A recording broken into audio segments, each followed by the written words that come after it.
ഇന്ന് എല്ലാവരും ഇഷ്ടപ്പെടുന്ന രീതിയിൽ നാവിൽ കൊതിയൂറുന്നൊരു അച്ചാറിൻ്റെ റെസിപ്പിയുമായിട്ടാണ് വന്നിട്ടുള്ളത് കേട്ടോ. വളരെ സിമ്പിളും എന്നാൽ വളരെ ടേസ്റ്റിയുമായ ഈ അച്ചാർ എങ്ങനെയാണ് ഉണ്ടാക്കിയെടുക്കുക എന്ന് നോക്കിയാലോ. അതിനായിട്ട് ഞാനിവിടെ 2 കിലോ ബീഫാണ് എടുത്തിട്ടുണ്ടായിരുന്നത്. നന്നായിട്ട് കഴുകിയിട്ട് അതിൽ നെയ്യൊക്കെ കളഞ്ഞ് നല്ല ഭാഗങ്ങളാണ് എടുത്തിട്ടുള്ളത് കേട്ടോ. നമ്മൾ കറിക്ക് കട്ട് ചെയ്യണേക്കാട്ടും ചെറിയ കഷ്ണങ്ങളാക്കി എടുക്കുക. ഇനി നമുക്കതൊരു കുക്കറിലേക്ക് മാറ്റി കൊടുക്കാം. ഇനി നമ്മൾ അത് കുറച്ച് മസാലകൾ ഇട്ടിട്ടൊന്ന് കുക്ക് ചെയ്തെടുക്കണം. ഒരു 2 ടേബിൾ സ്പൂൺ അളവിൽ മുളക് പൊടി ഇട്ട് കൊടുത്തിട്ടുണ്ട്. ഒരു 1/4 ടീസ്പൂൺ അളവിൽ മഞ്ഞൾപ്പൊടി ഇട്ട് കൊടുത്തിട്ടുണ്ട്. 1 ടീസ്പൂൺ അളവിൽ ഉപ്പും കൂടി ഇട്ട് കൊടുത്തിട്ടുണ്ട്. ഇതെല്ലാം കൂടി നന്നായിട്ടൊന്ന് മിക്സ് ചെയ്തെടുക്കാം. ഇപ്പോൾ ഇതാ ഞാൻ നന്നായിട്ട് മിക്സ് ചെയ്തെടുത്തിട്ടുണ്ട്. ഇനി നമുക്കിതൊന്ന് കുക്ക് ചെയ്തെടുക്കണം. അപ്പോൾ നമ്മൾ കുക്ക് ചെയ്തെടുക്കുന്ന സമയത്ത് ഒട്ടും വെള്ളം ചേർക്കേണ്ട ആവശ്യമില്ല കേട്ടോ. അപ്പോൾ അതാ ഇതിലൊട്ടും വെള്ളം ചേർത്തിട്ടില്ല. ഇനി ഇത് നന്നായിട്ട് തിളക്കുമ്പോൾ തന്നെ ബീഫിൽ നിന്ന് നന്നായിട്ട് വെള്ളം ഇറങ്ങി വരും കേട്ടോ. അങ്ങനെ നമ്മൾ ഇതൊന്ന് കുക്കാക്കി എടുക്കുന്നുണ്ട്. ഞാനിവിടെ 4 വിസിലാണ് അടിച്ചിട്ടുണ്ടായിരുന്നത്. 4 വിസിൽ അടിച്ചതിന് ശേഷം ഇത് ഓപ്പൺ ചെയ്ത് നോക്കുമ്പോൾ ഇതിൽ വെള്ളമുണ്ട് കേട്ടോ, കുറച്ച് വെള്ളമുണ്ട്. ഇനി നമ്മളിത് വറ്റിച്ചെടുക്കണം. നമ്മൾ കറിക്കൊക്കെ വേണ്ടിയിട്ട് എത്ര അടിയായിട്ടാണ് കുക്കറിൽ കുക്കാക്കി എടുക്കണതിൻ്റെ നേരെ പകുതി കുക്കാക്കി എടുത്താൽ മതിയാകും കേട്ടോ. അപ്പോൾ എൻ്റെ കുക്കറിൽ 8 വിസിൽ വന്നിട്ടുണ്ടെങ്കിൽ കുക്കർ നന്നായിട്ട് ബീഫ് കുക്കായിട്ടുണ്ടാകും. അപ്പോൾ ഞാനൊരു 4 വിസിൽ അടിച്ചിട്ടുണ്ടായിരുന്നു. ഇനി നമുക്ക് ഇതിലെ വെള്ളം മുഴുവനായിട്ട് ഇതിൽ വെച്ചിട്ട് തന്നെ ഒന്ന് വറ്റിച്ചെടുക്കാം. നമ്മൾ വെള്ളം മാറ്റി കൊടുക്കരുത് കേട്ടോ. ഈ മസാല ഒക്കെ നന്നായിട്ട് ഈ ബീഫിൽ നന്നായിട്ട് പിടിക്കണം. അപ്പോൾ ഇതാ ഞാൻ ഫുള്ള് വെള്ളം വറ്റിച്ചെടുത്തിട്ടുണ്ട്. അപ്പോൾ ഇനി നമുക്ക് ചെയ്യേണ്ടത് ഇതൊന്ന് ഫ്രൈ ആക്കി എടുക്കുകയാണ് വേണ്ടത്. അപ്പോൾ ഇതിലൊട്ടും വെള്ളം ഇല്ലയെന്ന് ഉറപ്പ് വരുത്തേട്ടാ. അപ്പോൾ നമ്മളിത് മൊത്തമായിട്ട് ഇപ്പോൾ കണ്ടോ വെള്ളം മുഴുവനായിട്ട് വറ്റിച്ചെടുത്തിട്ടുണ്ട്.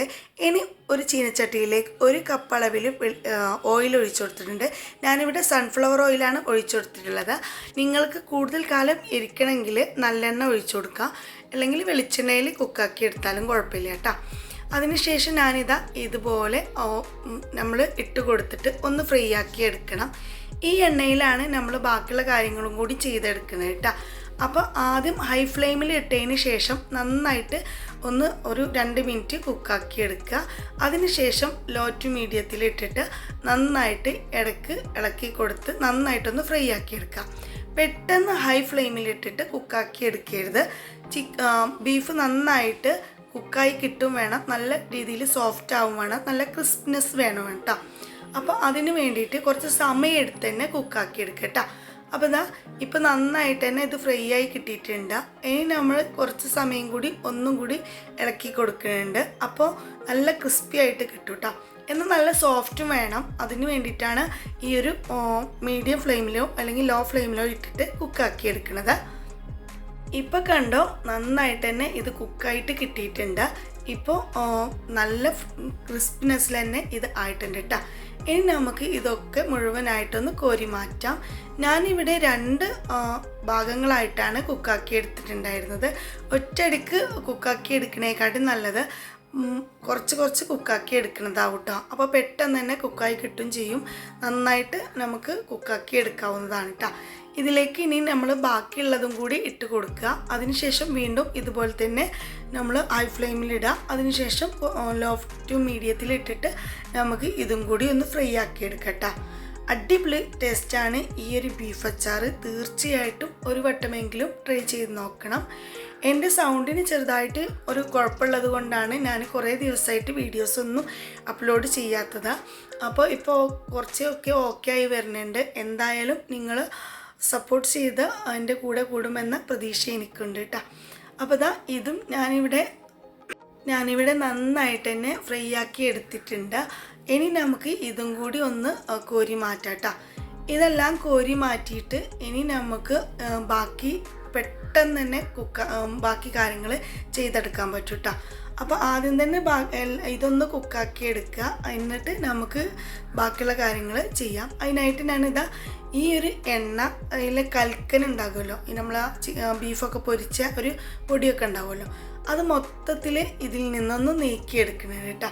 അത് മൊത്തത്തിൽ ഒന്ന് കളഞ്ഞ് അരിച്ചെടുത്തിട്ട് അതേ എണ്ണയിൽ തന്നെയാണ് ഞാൻ ബാക്കിയുള്ള കാര്യങ്ങളും കൂടി ചെയ്യണത്. ഇതിൽ കുറച്ച് എണ്ണയുടെ കുറവുണ്ടാകും, അത് നമുക്ക് ഒഴിച്ചു കൊടുക്കട്ടോ. അപ്പോൾ ഇനി നമ്മൾ ചെയ്യുന്നത് 1 ടീസ്പൂൺ അളവിൽ കടുക് ഇട്ട് കൊടുത്തിട്ടുണ്ട് കേട്ടോ. കടുക് നന്നായി പൊട്ടിയതിന് ശേഷം 2 കപ്പ് അളവിൽ വെളുത്തുള്ളി തൊലിയൊക്കെ കളഞ്ഞ് എടുത്തിട്ടുണ്ടായിരുന്നു. ഞാനിവിടെ 2 കിലോ ആണ് ബീഫ് എടുത്തിട്ടുണ്ടായിരുന്നത്, അതുകൊണ്ടാണ് 2 കപ്പ് വെളുത്തുള്ളി എടുത്തിട്ടുണ്ടായിരുന്നത് കേട്ടോ. വലിയ വെളുത്തുള്ളി ആണെങ്കിൽ പകുതി നടുക കീറുക. അതുപോലെ തന്നെ 2 കപ്പ് നമ്മളെ ഇഞ്ചി നീളത്തിൽ കനം കുറച്ച് അരിഞ്ഞതെടുക്കുക. അതുപോലെ തന്നെ പച്ചമുളക് ഒരു 12 എണ്ണം വട്ടത്തിൽ അരിഞ്ഞ് കൊടുത്തിട്ടുണ്ട്. നീളത്തിൽ അരിഞ്ഞെടുത്താലും മതി കേട്ടോ, കനം കുറച്ച് അരിയുക.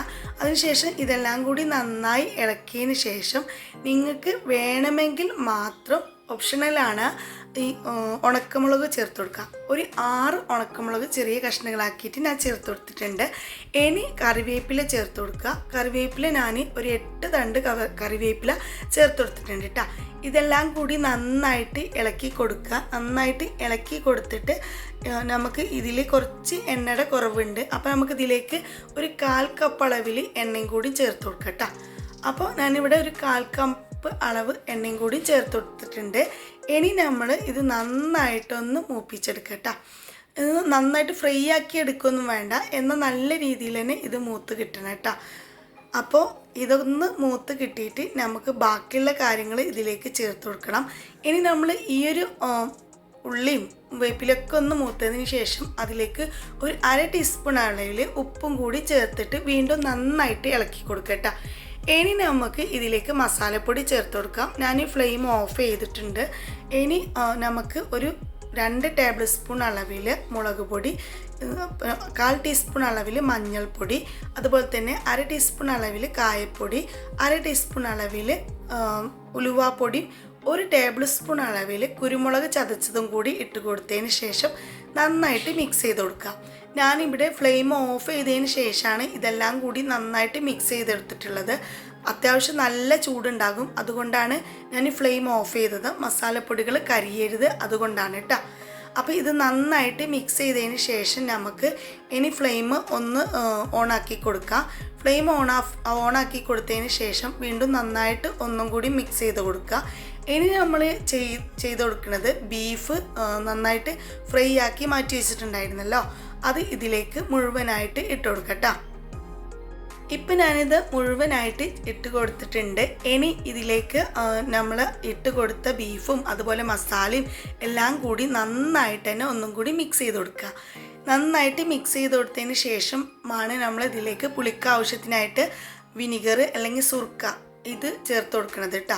ഇത് ആദ്യം നല്ല രീതിയിൽ ഒന്ന് മിക്സായി കിട്ടണം. എല്ലാ മസാലകളും അതുപോലെ തന്നെ ഈ ബീഫും ഒക്കെ പാടെ നന്നായിട്ട് 1 മിനിറ്റ് നന്നായിട്ട് ഹൈ ഫ്ലെയിമിലിട്ടിട്ട് ഒന്ന് ഇളക്കി മറിച്ച് കൊടുക്കുക. ഇനി നമുക്ക് ഇതിലേക്ക് ചേർത്ത് കൊടുക്കുന്നത് സുർക്കയാണ് കേട്ടോ. ഞാനിവിടെ 3 കപ്പ് സുർക്ക ഒഴിച്ചു കൊടുത്തിട്ടുണ്ടായിരുന്നു. ആ 3 കപ്പ് സുർക്ക ഇതിലേക്ക് പാകമായ ഒരു അളവാണ് കേട്ടോ. അപ്പോൾ ആ ഒരു സുർക്ക ഇതിലേക്ക് ഒഴിച്ചിട്ട് നന്നായിട്ട് മിക്സ് ചെയ്ത് കൊടുക്കുക. ആ സമയം നമുക്കൊന്ന് ഇളക്കിയിട്ട് ഉപ്പുണ്ടോയെന്ന് വീണ്ടും ചെക്ക് ചെയ്ത് കൊടുക്കുക കേട്ടോ. അതിനുശേഷം ഞാനിവിടെ 1/2 ടീസ്പൂൺ അളവിൽ ഉപ്പും കൂടി ചേർത്ത് കൊടുത്തിട്ടുണ്ട്.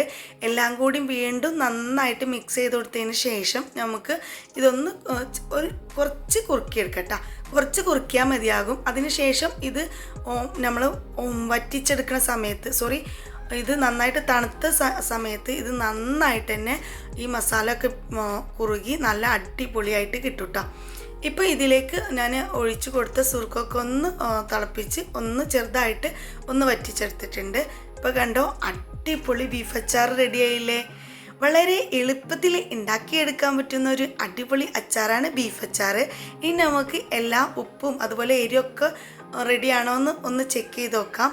എല്ലാം റെഡി ആയിരുന്നു കേട്ടോ. അടിപൊളിയാണ്. എന്തായാലും ട്രൈ ചെയ്ത് നോക്കണം.